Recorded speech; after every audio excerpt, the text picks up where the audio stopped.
Welcome to Life in the Leadership Lane. I'm Bruce Waller, your host, where I'm getting to talk to leaders that are making a difference in the workplace and in our communities. What do they do to get started in their careers, and what do they do to stay there? And today, I'm talking to a very special guest, and her name is Annie Carolla.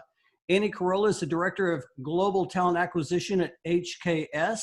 They're a design firm here in Dallas, Texas. And I am so honored to have you on the show today. How you doing, Annie? I'm doing great. Thank you for having me. I'm excited to be here. Well, I am excited to have you here. And I'll tell you, before we get started, I want to give someone a quick shout out. So we have a mutual friend that introduced us, and her name is Elizabeth G, or AKA Beth G. That's right. And Beth works for Partnership Employment. They're a staffing firm here in Dallas, Texas. She's absolutely delightful. And I am so grateful she introduced us. I am too. They don't get any better than Beth. They just Right? don't. Yeah. Just like you, though, just an ultimate connector of people. Hey, that's what it's all about. And you know, it's interesting. So Beth connected us, and then I was like, oh, I'm really excited about this. And then all of a sudden I'm on LinkedIn and you pop up and you're actually being interviewed by Lindy Chapman, as well as I think Aaron Flores was on the show as well. Right. We did a podcast a couple of weeks ago. So very small world. So I was like, oh man, this is so awesome. She's out there. She's everywhere. So I'm really excited to talk to you today. And you actually said one thing on that interview that really resonated with me and really got me even more excited to talk about this. And that is, you talked about the importance of building relationships in the workplace. And I thought, man, now that lady is special. Well, that's what we do. That is what we do. And whether you're in business development or talent acquisition or HR, you have to establish those relationships. And I think first and foremost, I think I've always just been so fascinated with people, just in general. So I think that is where where it all starts. Just relationships. I love it. I absolutely love it. Well, you know, I really like to start from the very beginning. So I would love to share your story and to hear you talk about the Annie Carolla story. Where did you grow up, and how did you get started in your career, and what led you to HR and talent acquisition? So this could be a very short story. I'll try to add a little bit of spice to it. But, you know, I grew up in the Midwest. I'm from Kansas City. I know you've had other guests from Kansas City as well. But I'm a Midwesterner, and, I grew up with these phenomenal parents that just did such a great job of making people so important in our lives. And so I think I learned that at such a young age that, my dad was in the radio industry. He did a lot of on-air radio work. He was also in sales. So I think very early on, I understood that the relationship building and connecting with people piece was so critical to what he did. And then my mom is a really talented writer and just well-rounded, great with people, great sense of humor. And so I grew up with these extroverts, really. And we were surrounded by people all the time. So I did learn at a young age that people were the most important thing in your lives. So then, I'll fast forward and, later on into teenage years, I remember my mom and I used to sit up late at night and we talk about kind of what was going on in life. And you probably did that with your kids too. You're talking about friends and friendships and what's going right, and maybe areas that, you're trying to work on or just what growth feels like and what growing up feels like. So we used to dissect my friends and relationships and family members and what was going on. And so to me, that became vocabulary. It became a language that felt really, really comfortable. So then when I went to school, I went to Kansas State University and I studied social sciences, applied psychology, and leadership studies. And so you marry all of that together. And I think it all, kind of stemmed from the fact that I was so interested in people and how they work best together, how they have different personality types, and then how they work together. not just what makes them tick, but really how they operate, what motivates them. So I studied a lot around that. And then even more so from a leadership standpoint, what motivates teams and drives people, and servant leadership, things along those lines. So I think that is really what got me then interested in human resources, into HR.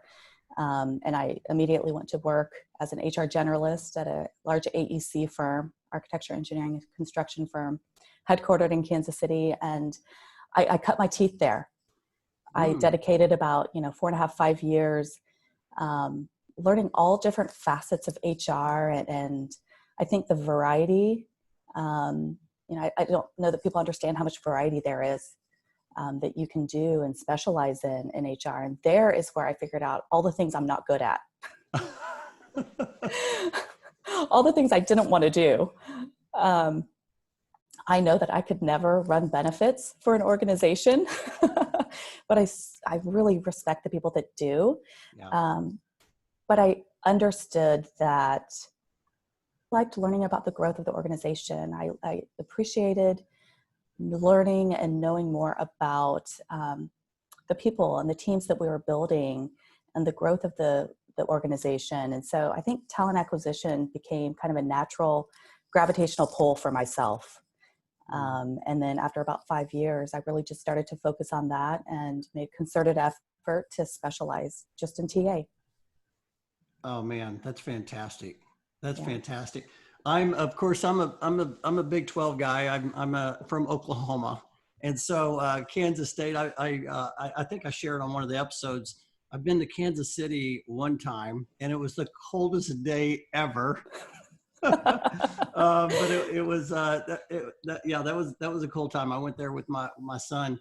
I think it's interesting how you talk about your conversations with your mom about, just life and people. Mm-hmm. And, because where I grew up, my parents were bowling proprietors. And so I was around the bowling center quite a bit, and I got to see different people and how they were in this environment. And then I remember having some conversations, maybe similar to that with my mom, about, what's good look like and what's not good look like along the way. And so really resonate with that. That's very interesting. Yeah. Well, and, when I'm reflecting on this, my mom was just a few credit hours shy, I think, of getting her master's in counseling. And so I think it came very natural for her as well. Also, for us to then have these conversations, it was just like, what's for dinner? I mean, it was that easy to talk about kind of the psychology of people and helping me to really understand, thinking about relationships kind of from a 360 perspective. So, yeah. Well, that's fantastic. Fantastic. And speaking of relationships, one of the things I'm always curious about is, as you navigate, right, you get started, you started in an HR role and you got to see, the things that you really enjoyed and the things you didn't enjoy. And you're kind of navigating through this, and now you're, leading, talent acquisition. Were there some, I'm always curious, were there some people, I like to call them mentors. Were there some people that helped you kind of get going along the way? Yeah. To say that you can grow in your career and not say that there were people that really helped to influence you would never be true. I think I had so many people, and still do have so many people, but I also think about mentorship in a very nonlinear way. I don't think that mentors have to be necessarily above you structurally.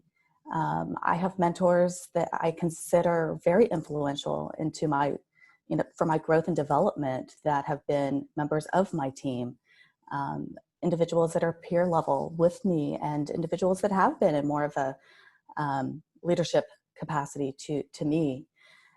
And I think you can find it anywhere. So whenever I'm talking with folks, I always encourage them to find mentorship in unexpected places. I know I have, and I've grown from relationships with people that, like I said, have been on my team, have been maybe adjacent to my team, but they don't necessarily just have to be above you. And when you seek out relationships and stay in kind of a growth mindset with those relationships, I think you can find that mentorship really anywhere. But I've had so many people that have been such positive influences in what I do and how I think about work and developing professionally and really more so and possibly even more importantly, personally. Man, here's what I wrote down when you were talking. Find mentors in unexpected places. Wow. That's pretty powerful. I think we sometimes have a mindset that your mentor has to be somebody in a leadership role to you, but they don't necessarily have to be. I think I learn so much more. It's kind of like, being a parent. You learn so much from your kids too, right? You're not just here to teach them. They're actually here to teach you a lot. And so I guess I replicate that in my professional life as well. Yeah, no, that makes sense. I remember when I was a young manager, when I moved to Dallas, Texas, and I had a challenging situation, to say the least. I had an employee relations challenge, and I was young. I didn't really know how to handle some of those things. And I started reading some books and listening to some audios, and all of a sudden I felt like I had a coach sitting right next to me, and he didn't even know he was a mentor, and that was John Maxwell. And it was the 21 Irrefutable Laws of Leadership. And I was like, wow, okay, so this is what you do. Right. And so he doesn't know he mentored me. I mean, he's mentored, I'm sure millions of people, but so I've found those mentors through books. I've found them through friends, my mom, and my parents. And so, and then people, even on this podcast, I learned so much. Yeah. They're everywhere, aren't they? We're kind of surrounded by them. They're everywhere. It's they're like everywhere. The Sixth Sense. I see mentors everywhere. Oh my gosh, I love that. So, okay, well, let's talk TA. Let's talk talent acquisition, because that's what you do. So I'm just curious, we're in September, so we've made it through 6 months of COVID. And I feel like we're all kind of learning to navigate through this, but I'm just curious, has anything changed with in the way you lead or do things in the TA space? I think this has forced a lot of us, if not everyone, to take stock in what you're doing. And actually I was having a conversation with Beth G about how I feel like this time has really encouraged us to recalibrate. As human beings. We are recalibrating where we are, taking stock of where we are in life, what we're doing professionally and how we're doing it.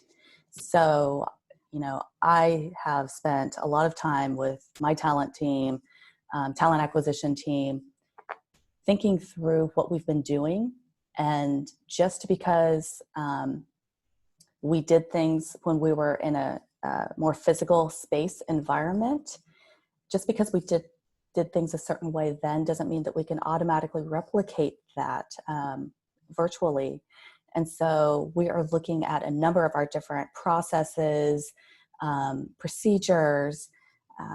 The way that we relationship build has changed. The way that we're meeting people is not through an actual handshake. So a lot of what we do in TA has really, really fundamentally changed.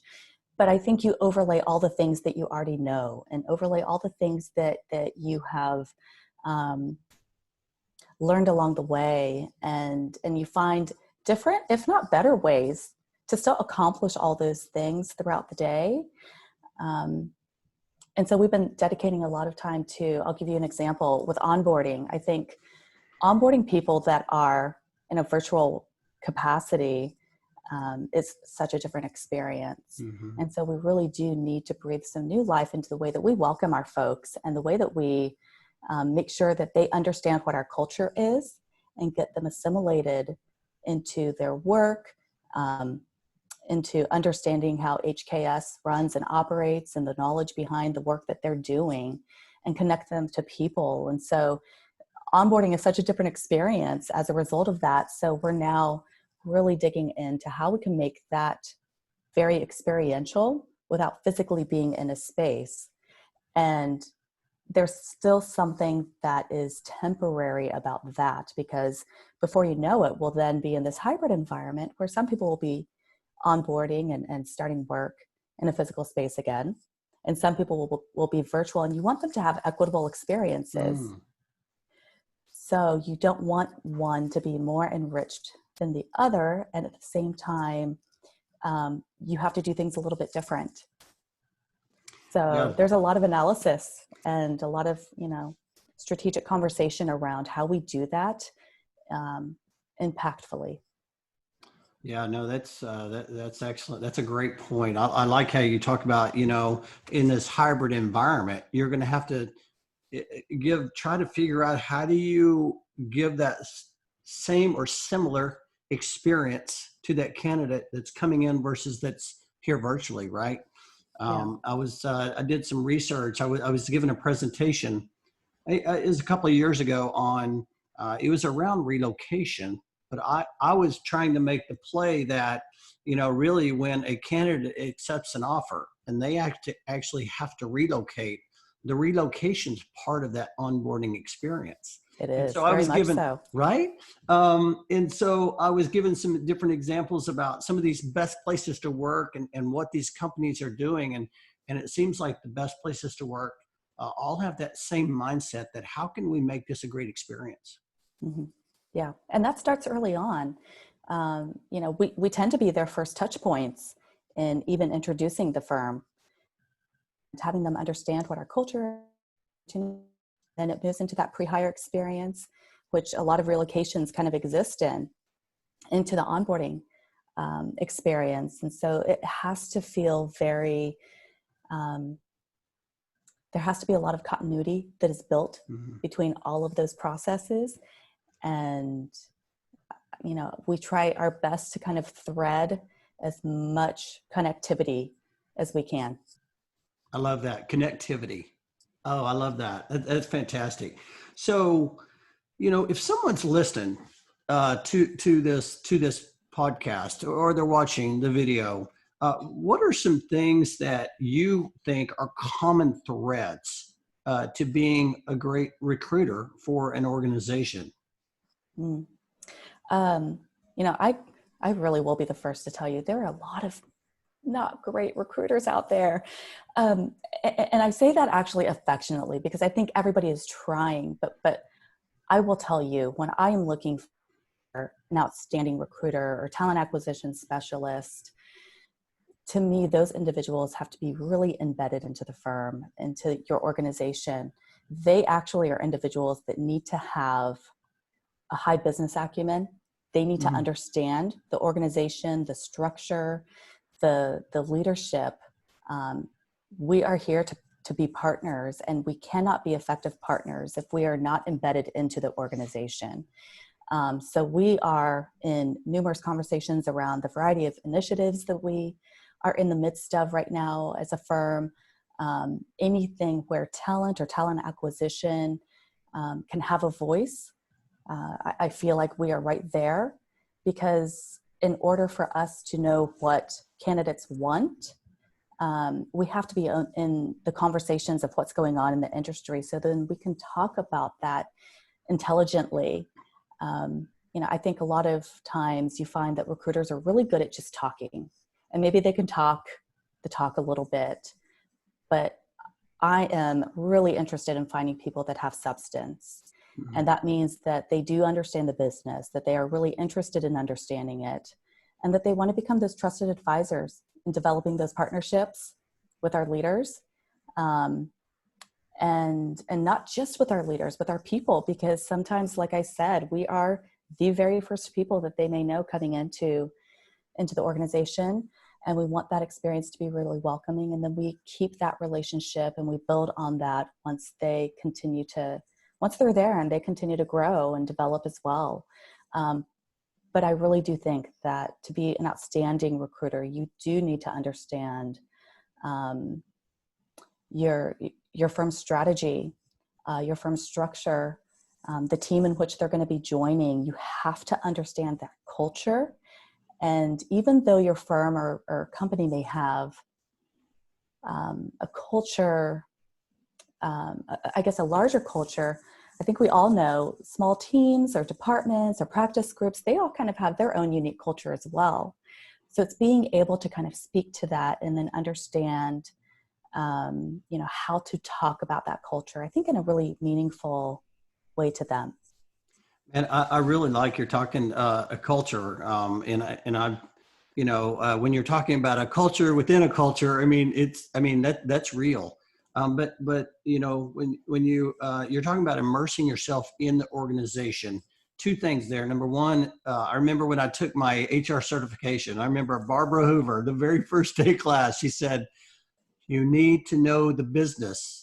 And I'm like, yes, we need to know what's going on. You talk about knowing the strategy, but more importantly, because of that, you'll be able to give that candidate even more of an experience, because you're all of a sudden, you're like modeling what you're looking for here, right? Someone to think and act like an owner.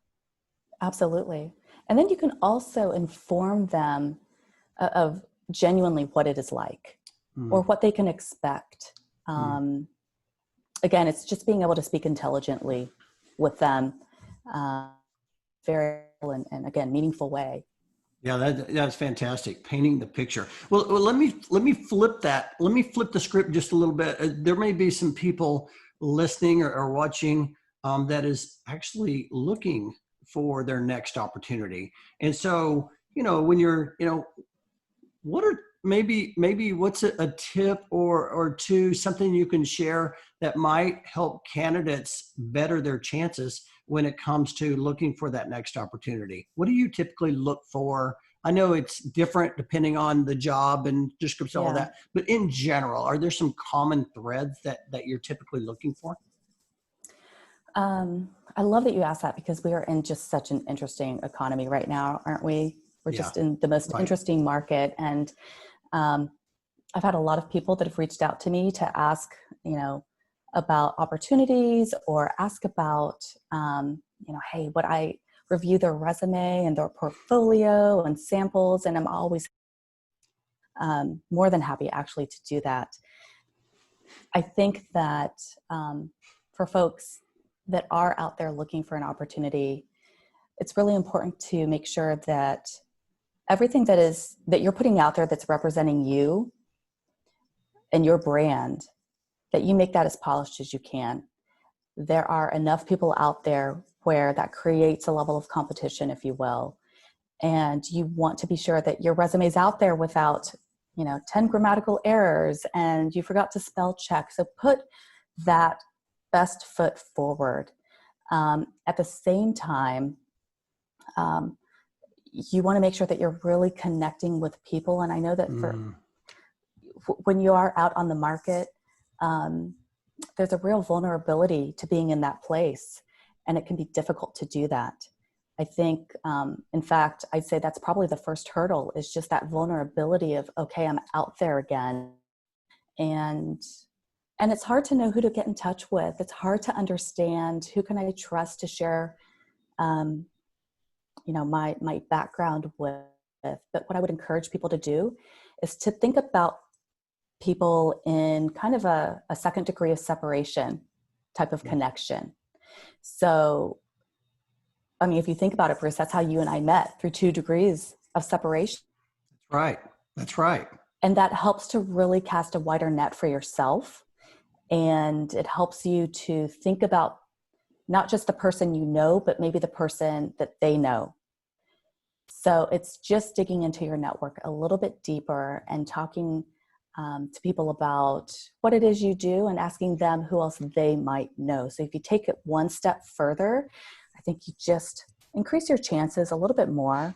And those connections are never harmful. It is never a bad thing to be connected with more people, and to have those conversations. So I guess that would be kind of this new adopted tip that I've been telling people. Listen, that's fantastic. I wrote down connecting, second degree. Yes, that's how we met. That's a great point. I love that, because I think I asked Beth, who do you know that I should know? And exactly. so your that name is a came great up, question. right? And then I think it's really, really important that you hit on that personal branding, because we're in this social world, right? And what are you putting out there Right. that shows who you are, not just what you do, but who you are. Hmm. Hmm.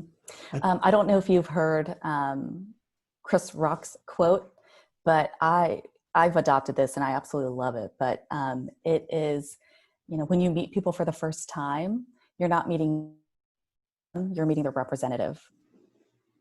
oh my gosh, that's Doesn't that fantastic. resonate? Especially if you're somebody that has interviewed people, that first impression, there's so much pressure for that first impression.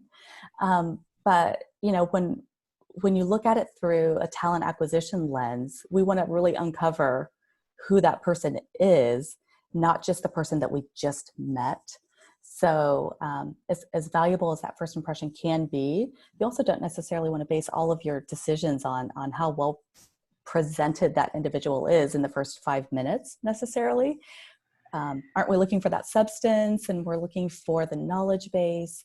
But we've got to get beyond kind of that likability factor, which is very difficult to do. But I always love that quote from Chris Rock, where we're meeting the representatives. That's fantastic. I'll definitely put that in the show notes. I got to tell you, the who is so important, right? We're always looking for, hey, what can I add? What can I do? But it's that who you are Mm-hmm. that really can make the difference. I'll tell you, when you talk about connecting, there's some great places to connect. Of course, I've been part of Dallas HR many years. They have a job link group. Trevor and Mark and those guys have the Who You Know show. So there's a lot of ways to connect, but you're right. It really is hard to do, but you just have to have the courage to just go out there and just say, you know what, I'm just going to make a connection one at a time. It And that really can is. really make the difference. Right. Yeah. No, that's fantastic. Oh man, this is fantastic. I guarantee you there's somebody out there that is taking some notes right now, and this is going to help them. So thank you so I hope much, so. Annie, for sharing that. I want to shift gears just a little bit. I want to talk about, leadership is every day. And the first part of leadership is you got to lead yourself. Mm-hmm. And I always like to just pull out from my guests. I like to pull out, is there a leadership practice or a discipline, something you do every day that helps you keep on track? Would you mind just sharing, like, what's a day in the life of Annie Carolla? What does that look like from the time you start till the time you finish the day? There's probably a lot of healthy managed chaos. I love But I that. say that because we're also in this virtual learning environment with kids. And so we're schooling at home, Yep. and, that's all well and fine, but it's an added layer of complication. But it also makes life really, really interesting. And so, I typically start my day with a run, a workout, Pilates class, a walk, something like that. Just starting your day off that way for me. Physically, I need to exert a lot of energy. And so I think it's a really great way to start my day off. I love doing that. And in this environment that we're in, it actually works really well to be able to do that. But I tell you what, I don't think I've ever lived more off of my calendar. Aren't you finding that? We're just living off of Yes. our calendar more than we ever have, Ever. because every single conversation that maybe previously used to be organic, because you could walk by somebody in the hallway, is no longer organic. So we're scheduling out every single moment of our day. So there are lots and lots of meetings. But at the same time, I want to be really conscientious that there is meaning in all of our meetings, I should say. Mm. And that we're not, doing death by meeting to ourselves. And so I am intentional in trying to block out a little bit of work time for yourself, because you're making a lot of commitments, right, on these calls and these meetings that you're a part of, and you're saying, yes, I'll do that, and yes, I'll get to that. But if you're always in meetings, when are you ever going to get to that? So I've been very conscientious to block out a little bit of time every single day to actually get to those commitments and do the work itself. So I encourage people to treat that almost like a meeting, to be sure that you're able to continue to really move your work forward and progress it. I love how you, I love how you said, and do the work. I have found myself like scheduling. I'll tell you, one of my biggest challenges early on was transition time. Hmm. So before, you have your calendar, you have everything set, then you drive to work. Well, you have that transition and then you get to work and do the work. And then you have this transition, you go to a meeting and you have all this transit. Well, when you're working from home, you don't have that. It's not the same. So you Yeah, have to the commute's create real it, short. right? You have to create that. Like I stopped listening to podcasts for probably a good 5 or 6 weeks when this first started. I was like, oh man, I'm missing my podcast time. And so I had to like be purposeful and intentional about getting that back in there and trying to figure out, okay, just like what you're talking about, you got to block that time to do the work, to do your, everything that you're doing. And more importantly, blocking the transition time. Absolutely. Yeah. Yeah. And it does have to be very purposeful. Yeah. Um, and that also just takes mindfulness to do it, and to follow through with it and keep to those commitments. No, that's fantastic. I didn't realize you're a runner. I started running in March, and I'm really enjoying that. I do have a question for you. So we're in an age of technology. Do you still use your planner to write things down, or do you just use your phone, or what does that world look like?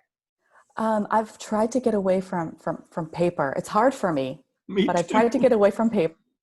I do take most of my notes down just, on the computer, and um, block everything on my calendar on my computer. So I've at least moved away from the day planner years ago. But yeah, I'm trying to just use the technology in the way that we're supposed to be using it. It's so But hard. personal preferences sometimes just get in the way of that.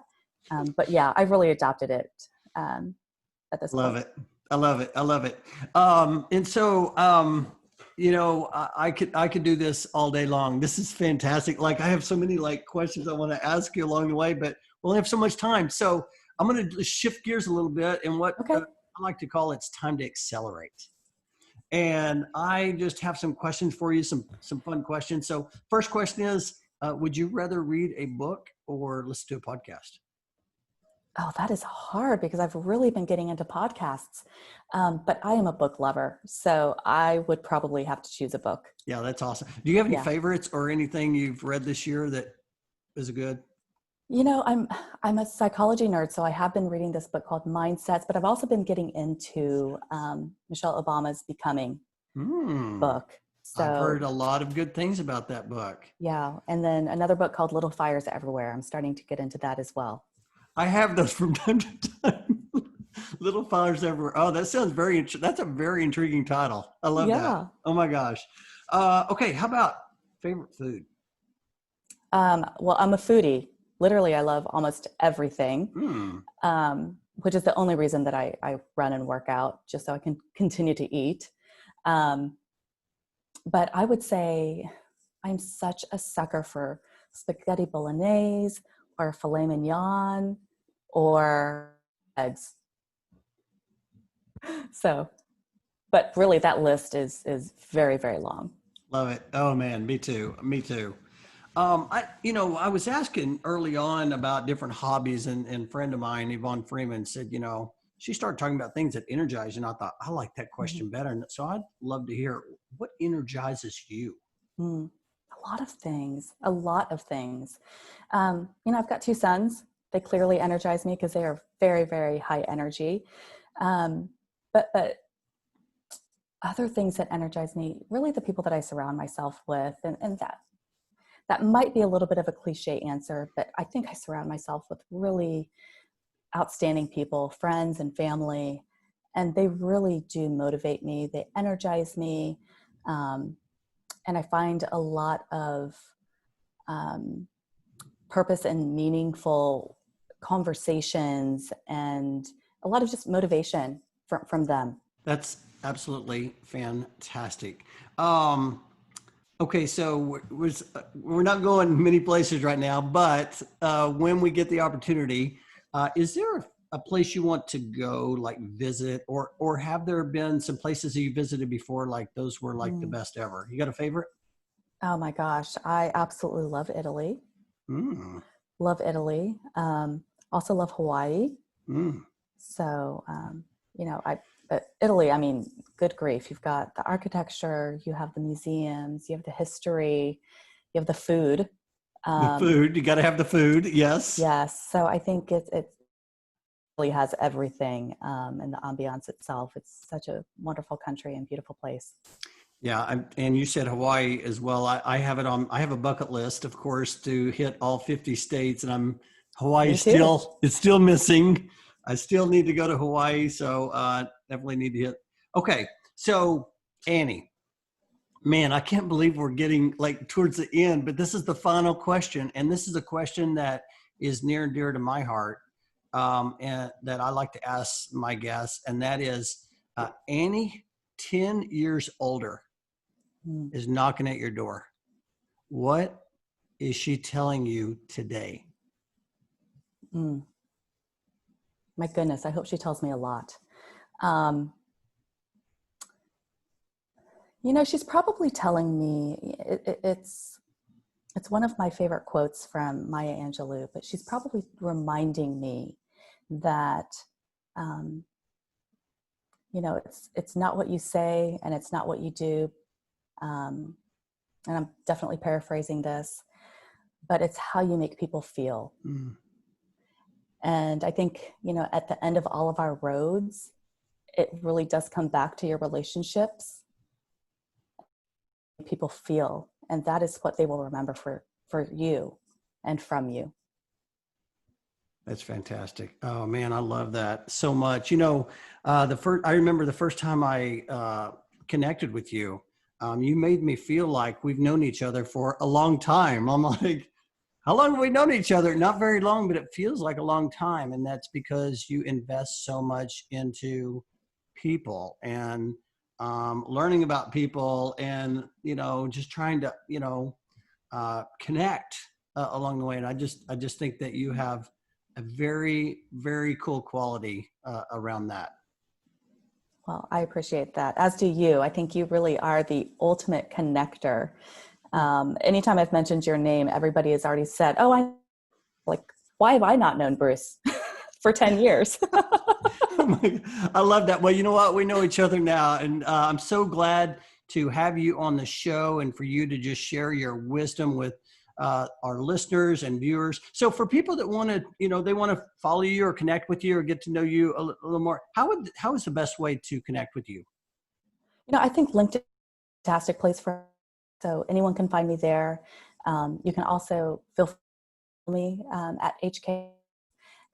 And you can also, I'm on Facebook and Instagram, so feel free to find me there too. You're like me. You're everywhere. You're an open book, and you just like, hey, you know what? I'm open and willing to connect and have that conversation. So I just want to say thank you again for coming on to the show and just like sharing your wisdom and perspective around just really just your journey, and more importantly, with talent acquisition. I think some of the things that you've shared today are really going to help a lot of people, and I just appreciate you doing that so much. Well, I've had a great time. Thank you, Bruce. You're welcome. And you have a great week. And I can't wait to publish this so everybody can hear it. So have a great day. You too.